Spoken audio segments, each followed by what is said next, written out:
application of Ampere's law. هنا لمثال لسر بكارهنا كاني ياساي أمبير كلا محاضرة بيشوا بروف ما قرد ياساي أمبير differential فورما بمشي وزبو كبكارهناني ستوكس تيوريم أتواني بيكين بما ولجاتي جيش أتواني نما بنوسين جي دوت دي اي تعريف جي كأمش بيبقى اي انكلوز يعني جي دوت دي اي انكلوز يعني او اي كلو روبروتيا بريتر بهرشان هيل بهرشانين اي كليوتيا بري لو انا يك هيل نبي يك واير نبي كومونيتي زور بي بالحال بيدا ديال كاتا من يزرو اي انكلوز كما يترمي بيلان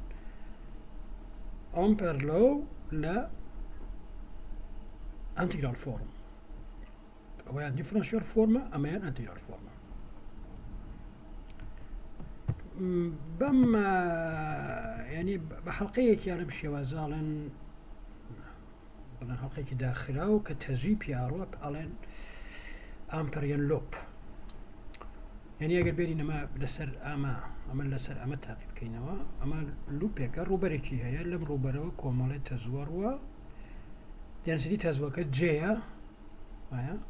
كومالي تزوروا وبمشي وزاكري يشي لساف كين يعني يشتكوا الشخصي اگر براود يمكن نقول الكتروستاتيكا من الالكتروستاتيكا كولوم بلاو معناه ولا قال غوس لوا لماغنيتوستاتيكا بايو سافارت لاو معناها وامبير لاو يعني وكو هين وكو براود كردني مثالك دوباره خطا انفينيتي كي خومان لانج سترايت لاين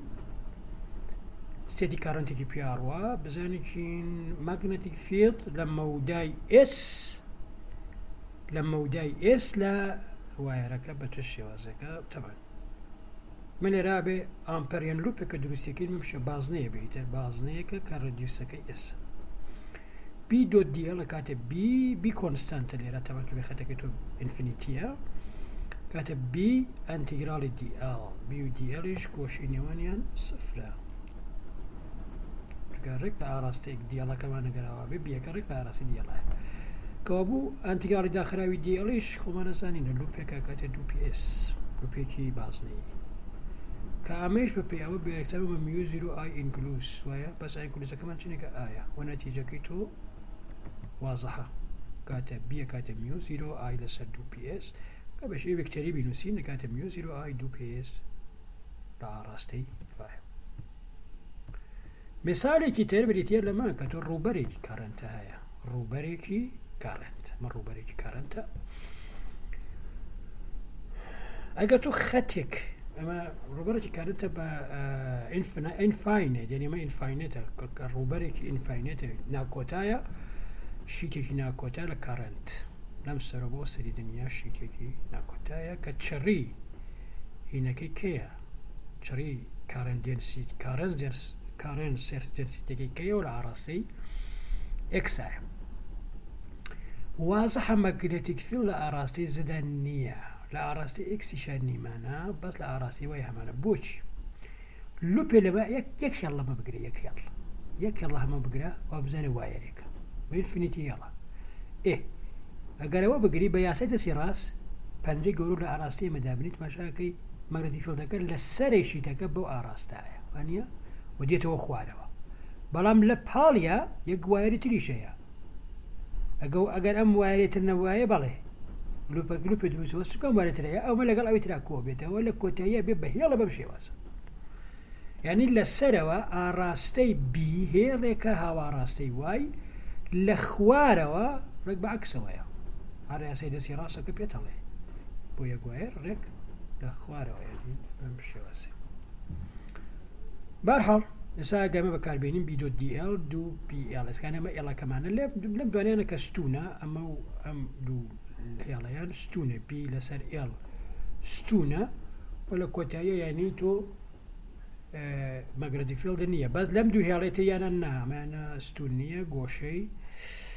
صفر دروسكا لسر وابيبا ناقص لخوار وابيبا زائد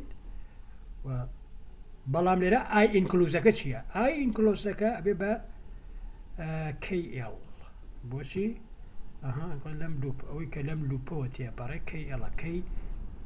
دنسيتي كتا يلا كي شدري جاكيتي طبعا كاتا كي ال ودو بي ال اكاتا ميو زيرو كي ال وبي اكاتا ميو زيرو كي لسر دو وكوكو هين بلام لسر ولا اراستي بوزت ما بتشوكتر عفوا ما بتشوكتر على الصفر ما غلط بسيما ما بتشوكتر على الصفر كاكاتا لاراستي زايدايا بلام امان جورتر متريان كجورتر على الصفر لاراستي ناقصايا او امان شاكل امان بشكل على الصفر. إذا نموني كا سولونيت كخوتنا زانن جنسي كين كومل يعني يقوى يرى بدوري هنا كبمشي وازا ديت خواروا باش تزيل يرودي وليرودي تا درو براودي كبابو كليرا كهمان بمر وبركي انفينيتيف هو بس ليرا وبركي داخلها بحرق جماري امانه يكجار زور به يما لا مغناطيسي ما سرتايا زانين ك لناو سروني دكا مغناطيسي فيلد مان هي درا الصفرة بس كانت وين بفشاني بينا مشكله حرب وشي وازها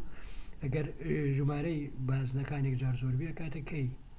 توانين بشاري بين يعني كانت شريكي بدابني شري تزويركي بدابني كي هلوكو يسروا